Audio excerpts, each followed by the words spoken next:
Umadzam pontan ugagagaw hamzu tsatsalani e famago unnizo ginin ponten nagagiam gunigitanota manayham itetaunia umadzam pontan ugagagaw hamzu tsatsalani e famago unnizo.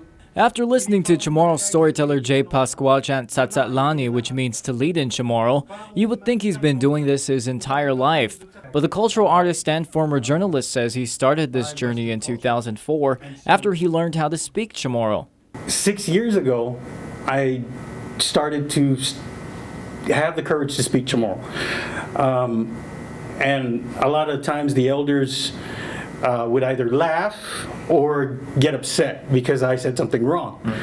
And I appreciated that because it was how I progressed and how I learned. Pascual has been living in Alabama for nearly 2 years. He's back on Guam for a week as part of the Community Conversations event of the Guam Humanities Council. Executive Director Kimberly Keeling says Pascual is the second guest they brought in to help examine the impact of the military buildup through related themes of service, leadership, community identity, and power. What we've chosen for these conversations is called a civic reflection model. So all of our conversations are based on a text, a reading, and use of their literary pieces. Keeling adds they brought Pascual back to not only demonstrate his chanting skills, but his artistic abilities. In fact, he'll be displaying some of his artwork and performing a one-man play. Pascual says he evolved into a chanter when he immersed himself in the Chamorro language with his mentor, Philemor Palomo Alcon. He mentions that he realized a hidden meaning behind chanting while listening to the intonations and inflections in how nubenas and rosaries are said on Guam.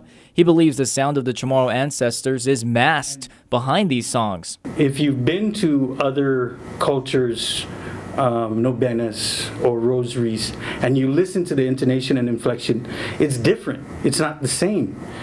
So I said to myself, for hundreds of years, here has been this verbal tradition that has been passed down generation after generation.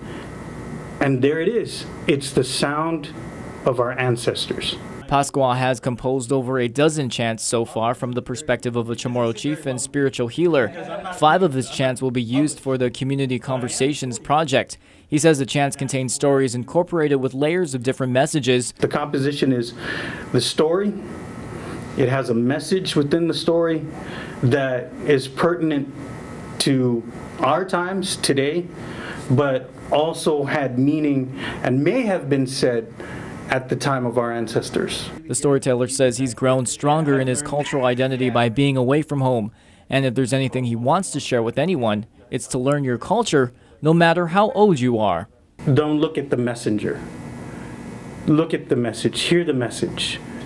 And that's what I want people. If they participate in this and listen to what I say, don't take my word for it though, Go out there and experience it for yourself.